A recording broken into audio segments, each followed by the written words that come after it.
Welcome to Traders Journal Podcast, your go-to hub for trading insights by Trader for Traders. I'm your host, Kuis Marky. Last episode, I mentioned that the future of this podcast is to interview coaches, mentors, and leaders. Because we believe that if you want to achieve something or if you want to be successful, you should follow those personalities and leaders in your field that had made it or living the life that you want to. In our case, it's trading. Sabi kasi nila, success leaves clues. And that future starts tonight. Tonight, I'm with one of the mentor and the leader that I really look up to in trading and in life. He is a full-time trader, trading coach, mentor, fund manager, an investor, a business owner, and the founder of Mesino Trading. Kuis, mga kapatid, with me tonight, Mr. Joseph Aquino, aka Mesino. Sir Seth, good evening. Yun. Kamusta Kuya Marky? Thank you, Sir Seth. Thank you. Magandang gabi.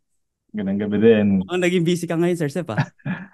Okay naman. Medyo naghabol, no? So, I took a lengthy vacation din kasi from Q4, no? Yeah. So, I'm trying to catch up with what's happening with the markets. I'm trying to review as well as getting into the groove.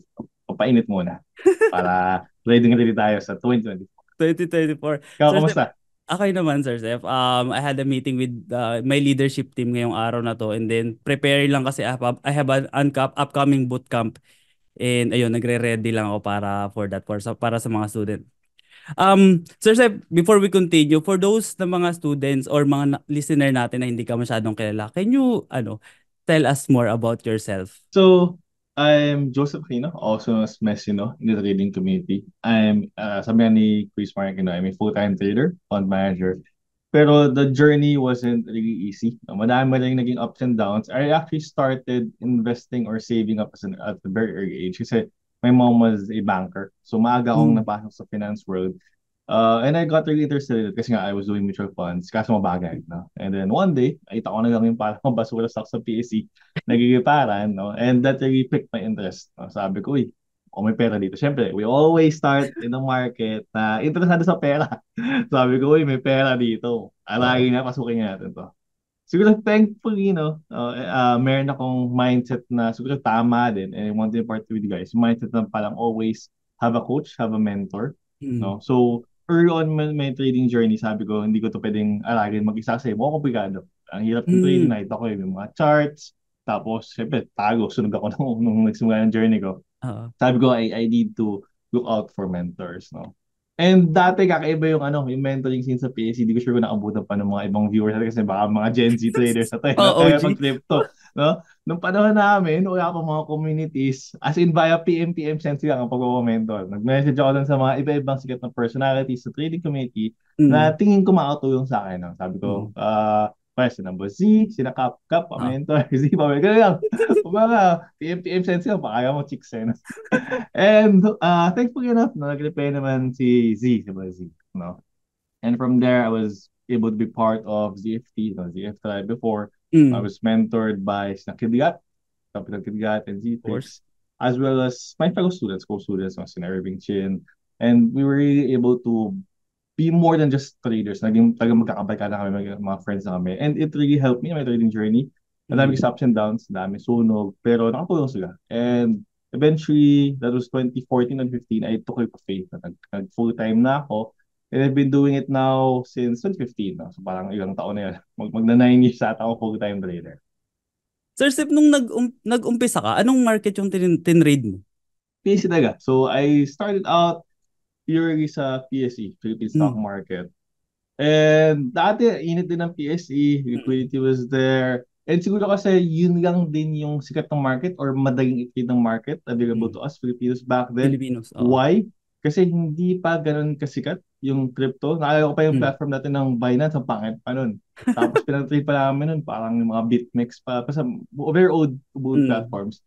Tapos sa US naman, napakalaki ng kailangan mong kapital. So parang When, kung retail na nag-start ka pa lang, kasi mm. meron silang tinawag na PDT rule, pattern day trader rule. So kung Mm. gusto mo mag-scalp talaga doon, mag-day trade ka kailangan mo ng around 20,000 USD. So Mm. mahirap for retailers. PC talaga. yung start namin. Tapos nag-start ka with with Bozy and Mm. Kilakap. Yeah. Sige. Okay, okay. Yan So, ang aking mga OG mentors. ikaw. Tapos 2014. Sir, Sep, ilang taon or ilang months before ka nakakita ng result sa trading mo? Kasi nakwento Ah, mo kanina parang nagkaroon ka ng mga losses nung umpisa, ganun. mm. So, gaano katagal yung naging parang process or ano yung naging mga breakthrough moves?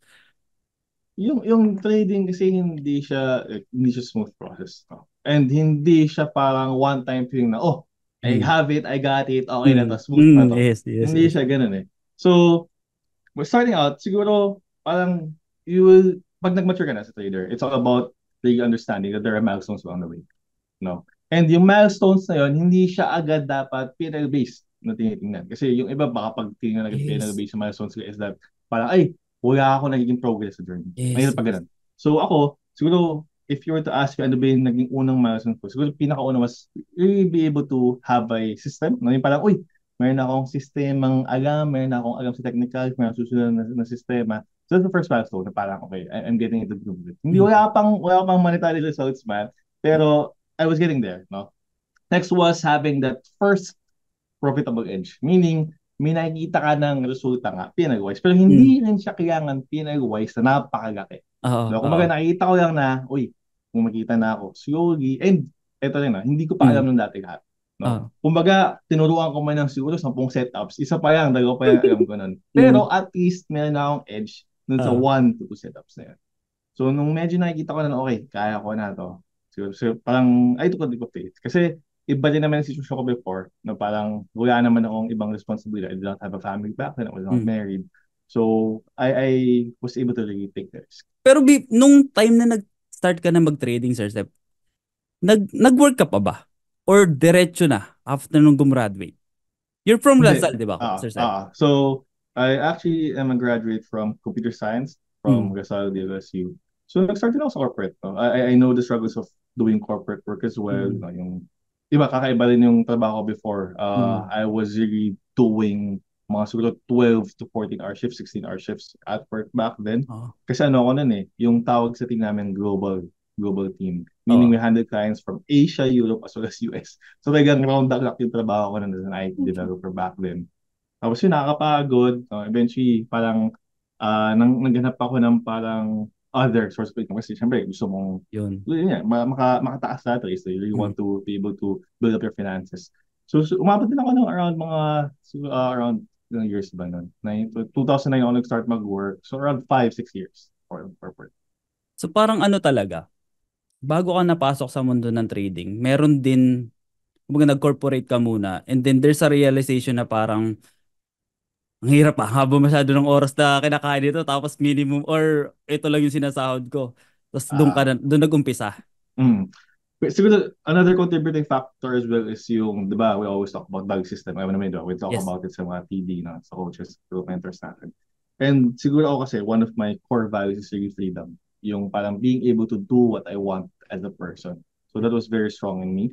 And nakita ko na parang, oh, itong corporate cash, it's not for me. Hindi ko sinasabi na walang yumayaman sa corporate, ha? Mm-hmm. Meron. No? Like my Yes, yes, brother is yes. actually very successful in the corporate world where it was something that was not aligned with my own personal values. And siguro yun yung isang maganda rin na agad natin maisip na, ano ba yung aligned sa lifestyle natin na gusto mangyari, no? Dahil pupunta sa direction. So parang nakita ko na, ay, mas mukhang aligned yung trading dito sa gusto kong values, no? Sa gusto kong maging lifestyle. Mas yun yung pinasok ko. So you value freedom talaga, Sir Sep. I love it. Gusto ko yun. And can you share, Sir Sep, yung mga early struggles na naranasan mo and how did you overcome? Pinaka-early struggle ko is really yung sa mental wallet. Just to give Mm. you guys a background, I did not come from a well-off family. No? Nanggaling kami sa hirap. Actually, so, hindi ko sure kung gusto mo ikwento yung maabang. So, Oo naman, Sir Sep, okay go. na. So, like, yung kwento ko kasi is that, yung lola ko, okay, Mm. nabiyuda kasi yung lola ko. So, she was raising a family of around 9 kids. Lola ko Wow. yun. Mm. Tatay ko yung panganay. Okay? And nung nabiyuda siya, ang naging trabaho niya lang was nagbebenta siya ng banana Q, ng turon, mga merenda lang sa Mm. palengke. Mm. And my father had to help her, my Mm. lola. So my father was selling newspapers part-time and was also working student. So ganun yung boy. Talaga maahon yung pamilya nila. So Mm. working student yung tatay. Mm. But then, yun siguro yung isang natutunan ko sa tatay ko, sa father ko, was the value of education as a great equalizer. Kasi kahit nanggayang si Hilap yung tatay ko, no, Mm. what happened was he was a scholar. So nag-aral Mm. siya mabuti, as in he really studied so hard to become a scholar hanggang sa all throughout college, nag scholar siya. And then he topped the bar. So CPA, yung papa ko. So around, I think rank 3 siya. Okay? So, kumaga, from poor family, medyo naahon niya to middle. Pero siya kasi yung ngayon, nagtaguyod ng family niya. Lahat ng magkakapatid. I still remember our first home. Lahat ng Mm. pamilya, isang bahay lang. So, parang Oo. Sardinas kami na style. Sipin mo, Oo. 9 na pamilya yon, isang bahay Mm. lang kami nun. Gano'n kami. Tapos, nung medyo okay na, what happened was, my father died. I was 2 years old back then, months pa lang yung kapatid ko. So yung nagtaguyod nung nag-ahon ng family namin, my father died, passed away. So naging solo yung mom ko. Mm. So my mom was a single mom. So pag ganun yung background mo, syempre iba eh, no? Ako, I had to mature at an early age, no? Tagang when it comes to finances, tight kami yung hawak Mm. namin sa bulsa. Kada sentimo, kada kusing, kada piso is very important to us. No? And we try to find ways. Like, for example, my brother was also a scholar. So, Mm. parang kumbaga na yung papa ko. No? He Mm. was a scholar starting from high school to college, university. Now he's working internationally. He's working in Mm. Japan, China. Yung naging effect nun was, naging malakas yung copy ko sa pera. Sabi ko kasi, I'm a saver. Maaga ako natuto mag-save, maaga ako natuto mag-ipon. Mm. And here comes trading na kailangan mong isayang yung pera mo, kailangan mong intay yung pera mo. So, yun, napakahirap sa akin. Yung fact na ay, kaya kong tumaya ng pera to make Mm. money. No, Mm. I was always exposed to the P&L, I was always exposed to the losses day by day. No, it was hard for me to break yung mental wallet.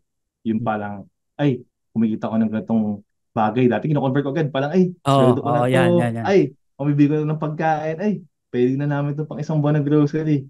So nakapakil kasi ganun yung mindset mo gagawin, So, Mm.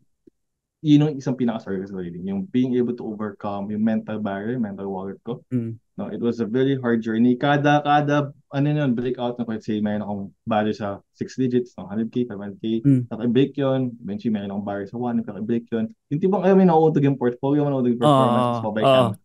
Yeah. So, medyo nagtagal ako dun. Okay, I still remember, nag-consult pa ako nung kinakap. Sabi nun ni Kap, may isa siya pinagigay sa akin. Kasi nga, I was having a hard time risking.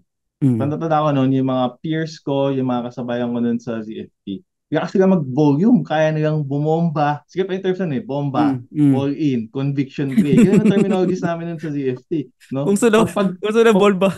kumaga, pag conviction trade mo daw, pag conviction trade mo, bombahin mo, da? Magaking bar talaga, magaking allocation talaga. Mm. Kaya ako, ganda ng money blueprint ko, mental blueprint ko, ay hirap-hirap ang breakthrough. Mm. So, napag-iwanan ako, no? I felt like I was lagging behind my peers. So Mm. nagsusunod ako sa mentor ko kaya sabi ko, Kap, paano to? Parang hirap na hirap ako mag-trade, mag-size up kasi I'm trying to manage my risk too much. May ganun din kasi point na parang, ay, you're managing your risk too much kasi baka takot ka, no? Tapos, ang isang sinabi sa akin ng mentor ko ni Kap was that, Mm. sabi niya, make it a strength. Isipin mo daw, kunwari siya daw, mag-hire siya ng isang panel manager. He Mm. would rather hire someone that Mm. is very good at risk management than someone na medyo walwal. So sabi ko, okay, this thing that I'm perceiving as a weakness, no, itong money management ko, itong trade management, risk management ko, I need to look at it as strength.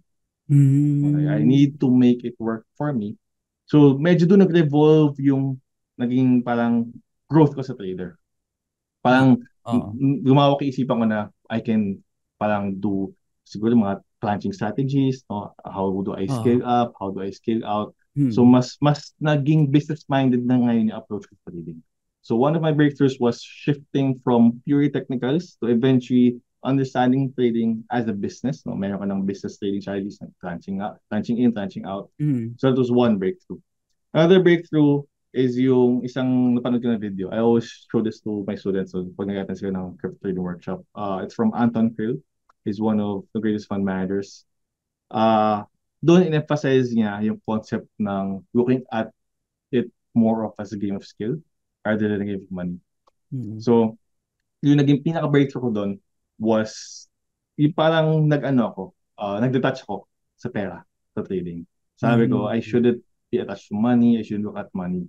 Instead, what I should be attached to is myself, my skills. So yun yung breakthrough ko. When my confidence in my personal skills was greater than my fear of losing money, nagbago na lahat. Sabi ko, why should I be afraid of trying to expand my mental wealth? Why should I be afraid of losing money when I know I can make it back because I have the skills? So, mas lumakas yung tiwala, yung tingin ko sa sarili ko in terms of my skills versus yung takot na mawala ako ng pera. So, yun yung second breakthrough. Wow, ang ganda nun. Ang ganda nun sinabi mo na yan, Sir Seth. For sure, marami makaka-relate doon. Even myself knowing na may skill ka na talaga, mas ma-overcome mo na talaga yung mga time na magkakalos ka. And it's part of the game talaga. Yun yung tingin ko maraming trader na nahihirapan silang maging profitable. It's because they have this attachment to the money as well.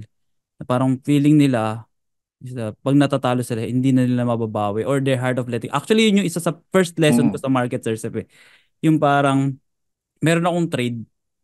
Tapos, pagkapasok ng trade, dumidiretso agad pababa. Tapos, parang instead na i-let go ko, alam ko naman na kailangan ko na i-cut, nag-add pa ako ng position. Nahirapan ako mag-let go hanggang sa naging averaging down na. Tapos yun yung unang-unang sunog ko ng portfolio.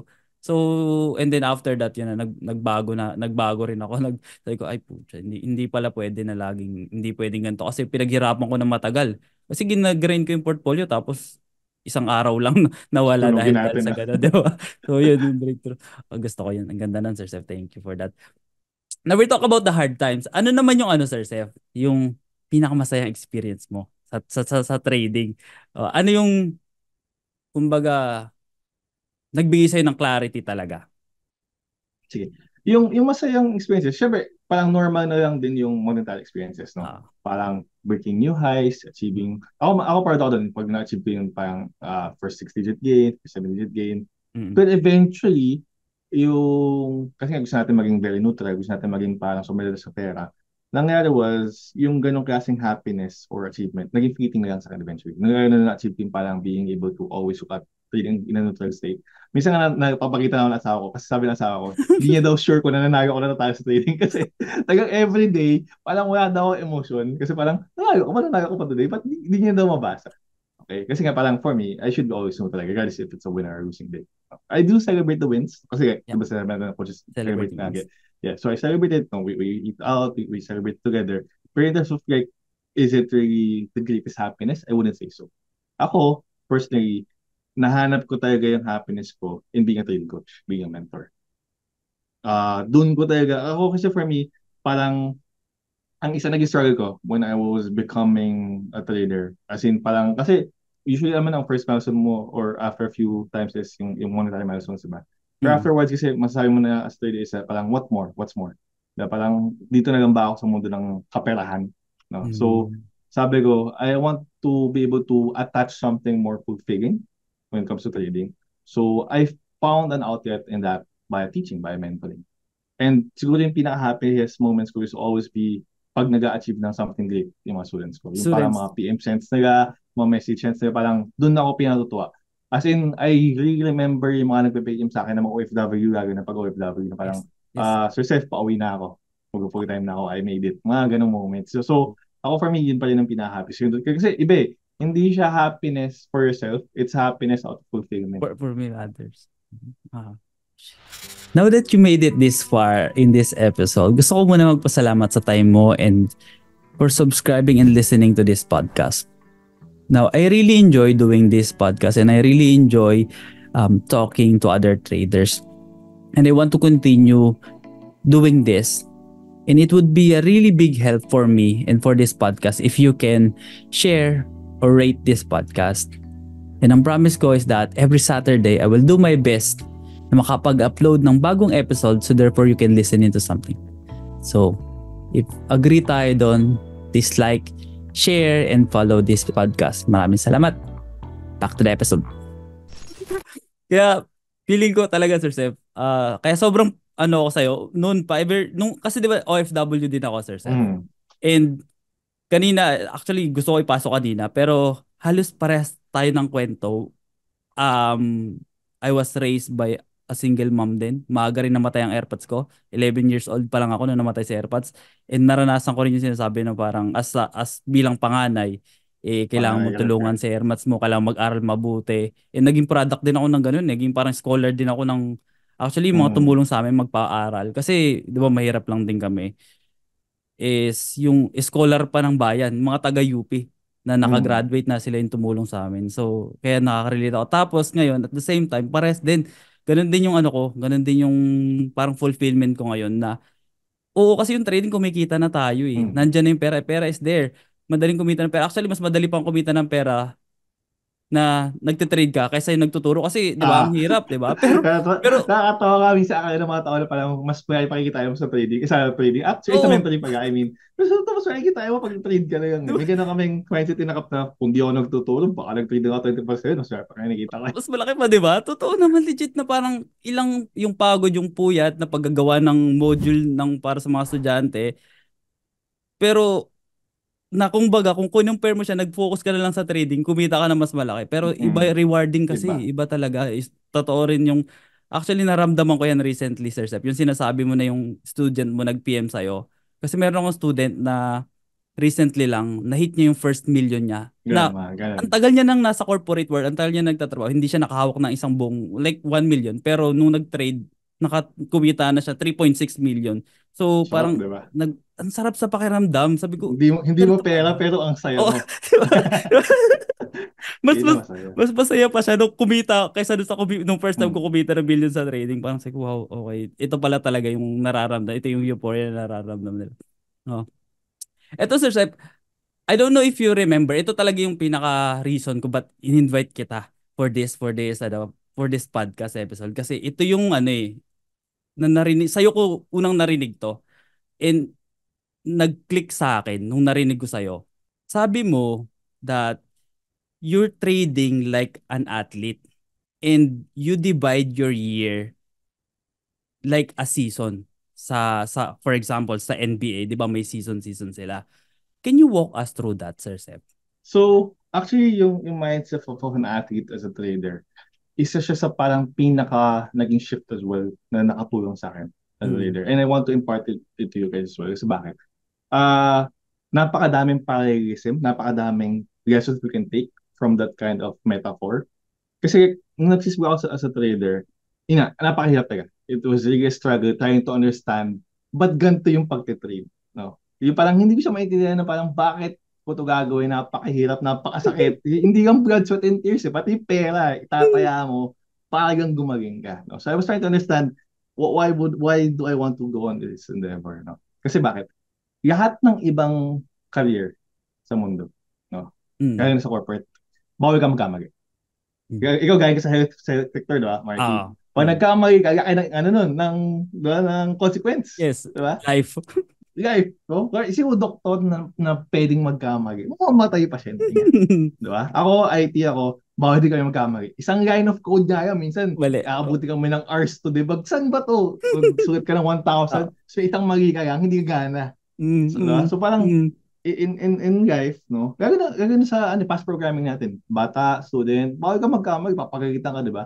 Sige mm, mo, nasanay tayo dun sa style sa school na parang bawal mangopya, bawal magkamali, graded ka mm, na exams, may report card ka, paangasan, do, payabangan yung mga nanay na, ay, anak ko, ganito yung mm. score, anak ko, ganito yung grades, diba? So, Ah, bawal magkamali.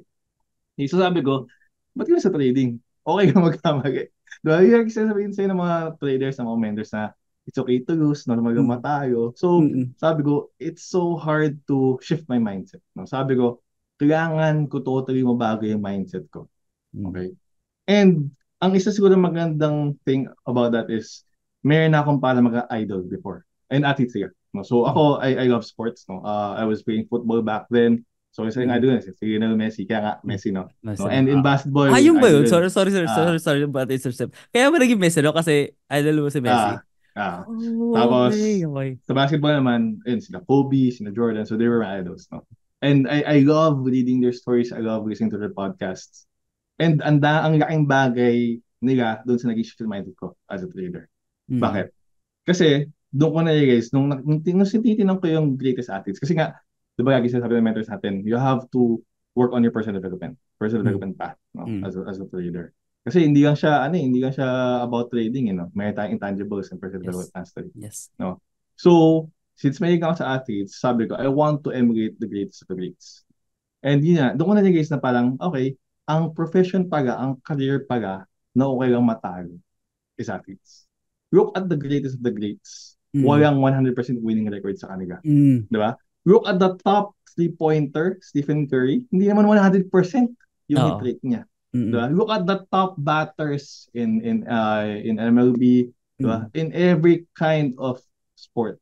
Sila yung klase ng definition ng success, hindi 100% win rate. Mm. Sila yung definition of success, hindi kailangan na dapat perfect ka. Okay Perfect. lang magkamali. Mm. So sabi ko, okay, ito yung parang magandang i-emulate, no? Yung gano'n na parang, it's a day-to-day grind, pero okay lang matalo. What's more important is how you build your career as a whole. No? Sabi ko, I want to emulate these people, no? Ano ba yung mindset nila? So, sabi ko, sige, let's shift. No? Sabi ko, kasi doon ko natutunan yung about compartmentalization. What's compartmentalization? Yung being able to shift your mindset. Kay Kobe ko natutunan. Sabi ni Mm. Kobe, outside of the basketball court, sabi niya, I'm a father. No, I care Mm. for my kids. Loving daw siya. No, he's fun Mm. to be with. Joke-joke Mm. siya. May Mm. rin yung mga anak niya. He's loving as a husband to his wife. Pero daw, pag tapak niya sa court, I will destroy you. Mm. Sabi niya, he's gonna be the fiercest of the fiercest competitors. So Mm. sabi niya, I can actually have two personalities. Doon niya daw nabuo yung Mamba. Yung Mamba mentality, yung Mamba mindset. Oh. So, outside of the court, he's Kobe. Mm. Once he steps inside of the court, he's Mamba. So sabi ko, uy, magandang idea, magandang mindset yun. Mm. So outside of trading, I can be emotional, I can be happy. Pero pag umupo ako sa trading desk ko, Please, I oo. should be ruthless. I should be disciplined. Parang ganun. So sabi ko, gusto Mm. ko to emulate yung ganung idea na parang, this is my court, this is my domain. Pag umupo ako sa trading desk ko, pag nakita ko yung trading screen ko, shift dapat ako ng personality. O yung emotion, parang ganun. Kukontrol ko yung ginagawa ko. Mm. So, yun yung ganun samples ng parallelism, no? About athletes. And ganun nakita ko na parang, I really want to emulate them. For example, yung mga concepts na Usain Bolt. Si Usain Bolt, Mm. yung year siya nag-practice. Oo. Oo. Tapos, gano'ng katagal siya mag-compete, di ba? Di Oo. ba? Ilang seconds lang yun. Tapos, nag-wali na yan. Sabi ko, ganun yung gusto ko emulate. Mag-training ka, mag-aaral ka, mag-backtest ka Mm. for months, for years. Tapos, pipindot ka ng ilang minutes, pikita ka na malaki. So, sabi ko, ang daming parallelism sa athletes eh. So, I really want to emulate. So, doon ko siya linear. Lahat ng natutunan ko, lahat ng nakuha ko about athletics, sabi ko, I will emulate it and translate it to trading. So, doon ko siya nakita. No? So, yun yung Mm. mga samples. No? And, yung kwento ko sa is about seasons. Ito, hango din to sa isang turo ng mentor Cap. It's about facing things. Facing meaning, kailangan, okay naman na meron tayo ng grind and hustle mindset. No? Mm. Pero, how can you plan it in a way na hindi ka rin mapapagod, hindi ka rin mapaburn out? Diba? Kasi Mm. syempre, ayaw mo na naman na nag-trade Yes. 24/7. Yes. Yes. Diba? In the first place, the reason why we're going to trading is because we want time freedom. Diba? We want to have control of our own time. So sabi niya, natulong ni Captain, mag-facing kayo. Try mo makuha yung targets or quota mo early on in the day para medyo pwedeng pahinga ka sa rest of the day. Try to get or face your quota early on in the week para pwedeng medyo relax ka at the end of the week. Try to get your quota or targets early in the month para medyo relax ka na. No, dun sa end of the month. Try to get your targets early in the quarter para medyo relax ka na end of the quarter. Try to get your targets early in the year para medyo Para relax ka na relax ka na end sa of the year. year. Oo. So sabi ko, okay, I want to emulate that. And I wanted to take it at a further step. No? Kasi Mm. bakit? Yun nga, sabi ko, maganda itong gawin or i-emulate kasi I really value freedom. I really value time, control over my Mm. own time. So, nagkaroon ako ng goal na mindset doon na parang gusto ko talagang sulitin or make the most out of my time. Kasi as a person, sabi nga sa value system, lagi susunod natin, di ba? As Mm. a person, hindi rin ako materialistic. I want to have time to make memories and so on. No? So, sabi ko, why not emulate yung ginagawa ng mga athletes which is meron silang season? Ano ba yung seasons ng athletes? Mm. Usually, they have pre-season. So, Pre-season. pre-season, meron sila parang mga warm-up phase, no? And then, season, init na yan. No? Kailangan, seryoso ka, in the zone ka, ruthless ka kasi bakit? May nahabol kang championship, Mm. di ba? Mm. And doon sa season na yon, madami ring sub na ginagawa, di ba? Mayroon kang mga practice, daily practice, then mayroon kang game time. And usually yung game time, mas maikiyan lagi sa practice, Sa practice, di ba? yes. Yes. Siguro in a week, mga apat limang practice ka, ilan lang laro nila doon, one or twice a week lang daw laro nila. Ganun, di ba? So, doon makita yun, no? Sa Iba't iba. NFL nga, isa lang eh. Di ba? Once a week lang ang Uh, NFL. tapos, ano pa meron sila? They also incorporate rest and recovery sa routines nila. Wala ka makikitang athlete na parang laro-laro. Makita mo diba, nag-icing sila, nag-ice bath sila. Minsan may pa sila machine sa bahay for recovery. Mm. So, kasama rest and recovery sa routine nila. No? And they also have an off-season. Para makapagpahinga. Kasi syempre, Recover. binubog mo yung katawan mo during the season. So, sabi ko, sige ganito, gusto kong gayahin to. Why not face my trading year? Kasi 12 months eh. Like a Eh sabi ko, season. ayoko mag-trade ng 12 Ng buong months. taon. Oo, ng buong taon. So sabi ko, gawa tayo ng parang season, no? So for example, usually yung Q4, very light na lang yan. Like trading ako, nagbabakasyon ako nun. Pero sabi ko, gusto ko talagang, ang pinaka-goal ko nga actually is parang 6 months trading, 6 months do whatever I want. Yun yung pinaka-ideal lifestyle ko. Parang half-half lang. Kasi nga, ito yung isa natulog ko sa'yo. Pwede natin siguro i-discuss ito yung parang about planching things outside of Ah. life. Diba? Parang Ah. 50-50. Yung sa about mortality. May siguro pag-usapan natin. So, sabi ko, ganun ko face yung trading career ko. Meron akong parang pre-season warm-up, which is usually pwedeng last week of December, first week of January. Ngayon, kakatapos ka ng warm-up week ko. Tapos na. Guide trading, basa-basa, catch up with students, catch up with work, mga ganun bagay. No? Tapos yun, itong second week, papago na. Kailangan, nasa na ako, pa-heavy na yung volume ko, mga ganun bagay. Kasi minabog akong target, minabog akong quota. As a plan manager kasi, we always start negative, di ba? Kasi may utang pa kaya na tayo mabayaran na correct. output eh. So, actually, pag nagsimula ang January ko, negative yan. Kaya ako munang bawiin, yung payout ko, tapos saka pa lang makita. So, talagang hapit yan. So, for me, yung tingin ko, parang dapat in the zone ako, targets should be met. Talagang ruthless dapat, pag-track ko ng data, metrics, everything. Yan yung nangyayari for the first few quarters. Pero sa quarter na yun, facing pa rin. Like, for example, naka-ready na yung vacation ko ng March. Ganun. So, parang every third month, usually, na kami vacation din. So, ganun ginagawa ko. Parang bakit? every Kaya end may ng risk, quarter, Sir Seth. Every end ng quarter, nagbabakasyon ka. So, January, February, March. Meron akong March, kaban kami. April, May, June. June, mag-UK kami. So, naka-ready na yan. Naka-pre-book na yan. Okay. So, ganun ginagawa ko sa buhay ko. Parang, ayokong puro trading lang. Diba? Sabi natin dapat, yung trading, revolves around the lifestyle. Huwag kayong mapapaagipin sa trading. Dapat, adjustment trading mo kung ano yung gusto mo lifestyle. Wow. Ang ganda nun. Kasi, kaya sobrang na-fall in love ako nung shinare mo to sa akin, nung nandun tayo sa Mangurot. I don't know, kasi siguro I'm reasoning out myself. Ang sinasabi ko kasi, nandun pa lang ako sa building phase eh. Binibuild ko pa lang yung grupo, yung Cerberus Trading. Binibuild ko pa lang din yung portfolio ko. Nandun sa level na gusto ko. So sabi ko, kaya ngayon talagang buhos pa ako, ganun. Pero nung nagdidig deeper ako sa sarili, sabi ko, lahat ng sinabi ni Sir Sep tama eh. Afford ko naman eh. Afford ko naman and deserve ko naman, pero hindi ko ginagawa. Kasi, to be honest, sobrang, nga, nag-live ako ng corporate world, nag-live ako ng nursing field, ng medical field. Tapos, nagtatrabaho ko doon ng 12 hours a day. Nung pumunta ako, nung binibuild ko ng Cerberus, mas mahaba pa yung oras ko na ginugugo na yun. Tapos, sabi ko, siguro ito yung reality pag sa umpisa pa lang. Pero, nung in-explain mo nga sa akin yan, especially nung dumating tayo sa point na in-explain mo na yung memento mori mo. Yung sinasabi mo sa akin na, what if bukas na patay ako? Doon tayo mag-shift. Next, no? Magaling sabi mo, no? Yung realization mo. Kasi nga, I think, ganyan naman nga sa akin. So, for me, what you're saying, what you're saying is totally valid. Ako, I would also advise anyone who's starting out, buhos mo. Delayed gratification. Normal lang yun. Lalo na pag wala ka pang, kasi, yung libro rin na nagpabago sa mindset ko, may disclaimer siya sa pinakasimula. May disclaimer talaga siya. Sabi niya, yung context ng librong to, parang doon sa mga medyo may pera. Nakakatuwa. As in, sinabi niya na, okay, this context does not apply to everyone, ha? So, ibig sabihin, normal lang yan, sinasabi mo. There will always be that line wherein you think you should be really putting in the work. Tagang buhos ka. Tanda ko sabi nga ni Kap, pag tago ng kapan trader, wala ka excuse eh. Buhos mo lahat. Oo. Wala ka pa excuse eh. Na Oo. sumuko na magpa-pet-expect. Ibuso mo na lahat. No? So ako, I would also advise that. No? Na Mm. parang hanap ka muna ng sarili mong style of facing. No? Pwedeng kunwari kahit days of rest, weeks of rest. Diba? Mm. Kasi you have to put in the work first. Ganun naman, normal lang yan. But then again, ang isang magiging sabi ng mga tao is yung how long or how much is enough. How much is, diba? How much. Oo, Parang, oo. kumaga, Bibigyan. iba-iba tayo ng value system. Ako, laging I always believe in value system eh.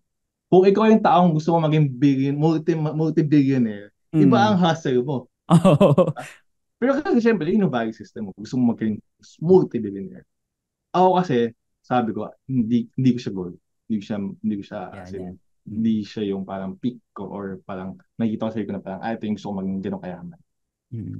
So sabi ko, okay, ito lang naman yung monetary targets ko for myself. No? After that, hindi ko nga siya value system. What's more important to me? Like, which is families, making memories. And doon ko nabasa yung kwento sa libro, no? Yung Die with Zero. No? Kasi Ay, I was trying to expand my mental blueprint. No? Kasi sabi ko, yun talaga yung pinakasabi ko lagi. It's expanding my mental blueprint. No? Hindi enough kasi yung parang nakita ko sa'yo about skills. Eventually, ang laki nang kinikita mo parang, paano ko i-break yung ganun? No? Minsan kasi mm. tatamanin ka na. No? Mm. So, nung tinatamad na ako, ganun yung sabi ni Cap, gumastos ka. Oh, yes, Para pag yes. naranasan mo na medyo masarap ang buhay mo, uy, masarap to. Pupush ka pa, push forward ka pa. Oo. No? Eh, eventually, ganun ulit, nag-slow down ulit. Para sabi ko, paano ko bababasagin yung mental blueprint ko? No? Tapos, doon ko nabasa yun, yung book na Die with Zero. So, sa ano ba sabi ng libro niya? Sabi ng libro na yun is that, yun na, doon ko nakita yung concept of mortality. No? Parang, eto, nag-strike sa akin nung nangyari yung COVID.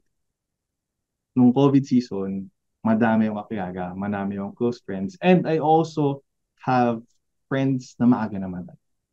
No?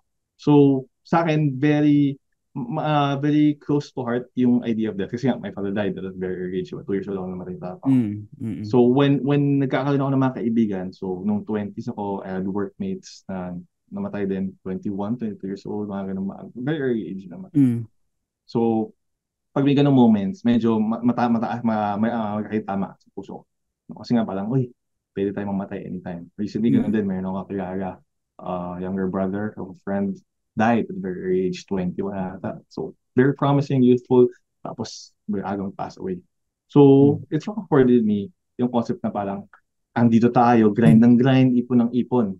Diba? Bakit? Tama naman, kasi we don't know when we will die.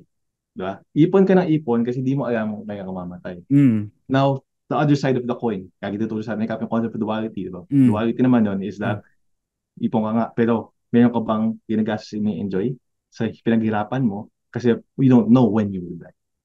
Yun yung duality, di ba? Di mo alam hanggang saan Yes. kahaba ang buhay mo, di Oo, mo rin oo. alam kung hanggang saan kaikli ang buhay mo. Mm.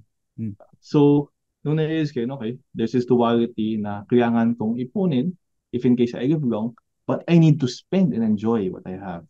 In case, like, Na sure. bukas naman namatay ka na bigla, Oo, no? Mm. kung ipon ka ng 20M, 30M, kasi nga, hustle culture, grind Mm. culture. Mm. Tapos, bukas kinuha ka na ng grind. Di na taga eh. Di ba? Hiram ka naman ng buhay natin. Bilang bukas kinuha ka. Well, ano, mina-enjoy ka ba din? So, the concept of tranching in trading, sabi ko, Oo. ganun din siguro gawin ko dapat sa ginagawa ko sa buhay. No? Mm. Spend some, save some, di ba? Build a nest, pero always enjoy life. Para sabi ko, ganun dapat, siguro, balance yan. Kasi nga may duality concept eh. Balance mo yung lahat. So, ganun din. Kung mag-hustle ka, di ba? Bigyan mo nga ng oras sa sarili.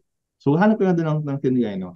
Gano'n kaya pa ako dahil mag-hustle, pero saan ba yung middle point of how I would want to enjoy my life? So, Oo. Mm. Speaking of enjoyment, Sir Steph, I know that you travels a lot. Ano yung ilang bansa na ba napuntahan mo?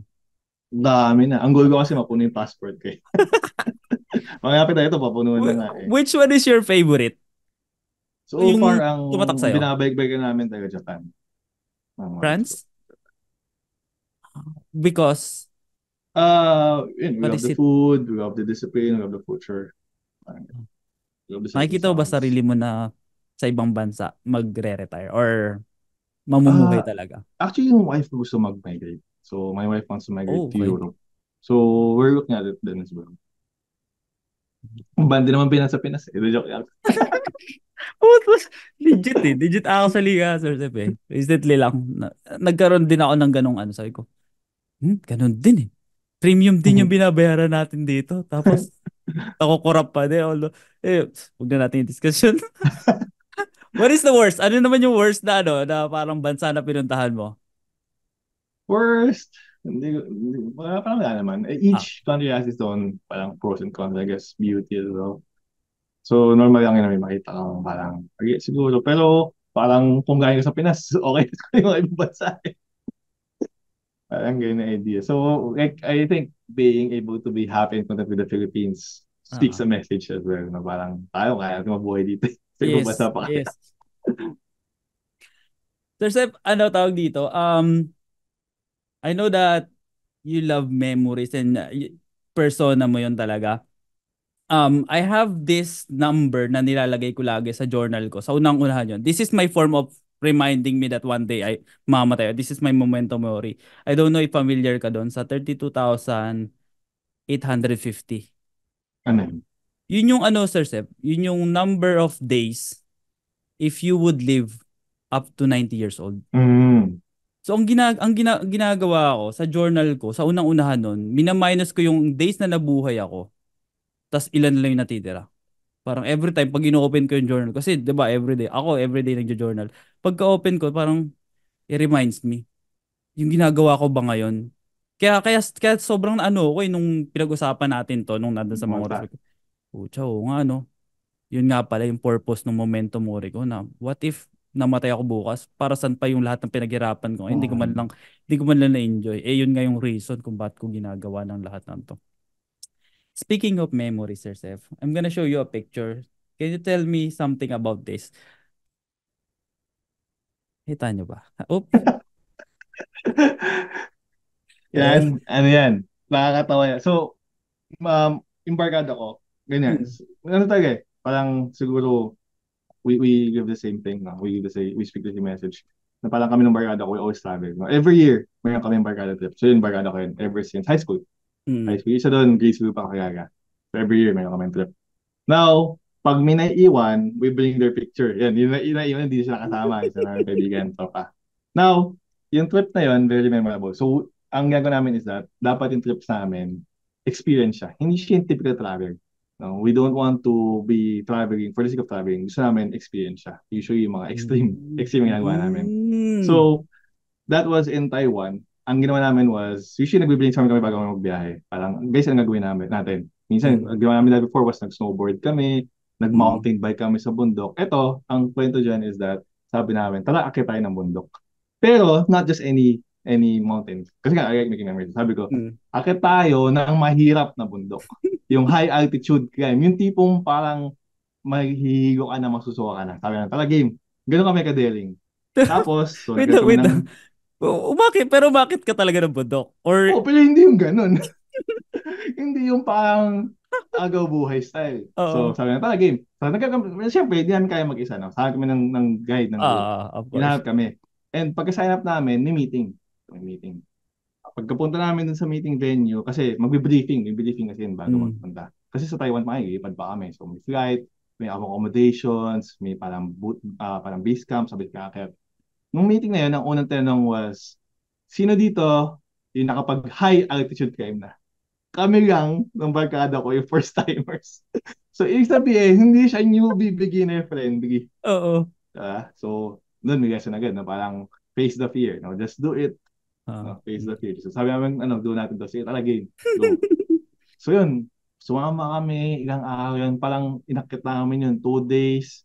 Yung isa namin barkada, nahihigo na, nagsusuka na. As in, tapos, yun yung trip na pag inaakit mo, meron talagang, yung daw may sweeper pag umakit kayo. Mm. Ang goal ng sweeper is aabangan niya na yung parang pagpa-sunset na. Kasi bawal kang maiwan sa trail ng dumilim na. Kasi walang ilaw eh. Ang Mm. gagawin nila is pag wala ka pa sa base camp ng pa-sunset, bubuhatin ka na nila. Iakit ka na Talaga? nila. Okay, okay. Kasi hindi ka na makakababa. Ah.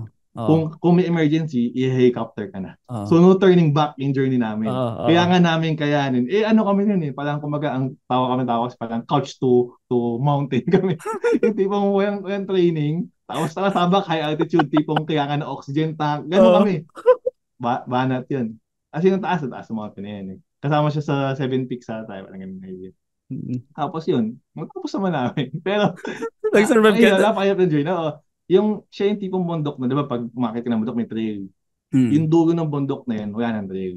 Meron yung nakapakong mga chain dun sa bundok, so para Oo. ka nag-rock climbing. Pag Oh, nahulog ka, grabe. patay ka. Grabe. Ganun na yung dulo, ganun. So parang panipis na panipis yung trail, tapos yun, tapos namin. Ang ganda nun ah. Tapos talaga di mo malilimutan yung experience mo Oo, na so, yun. so ganun, pag pinakwento mo ko ng ganyan mga pictures about travel, Mm. may mga core memory din. Ito na lang, Sir Sep. I don't know if ilang taong ka dito. Ano na lang yung Ano advice yan? mo if dito sa Sir Sep na to? Sa ina. Ang ganda ng buhok mo For, dito.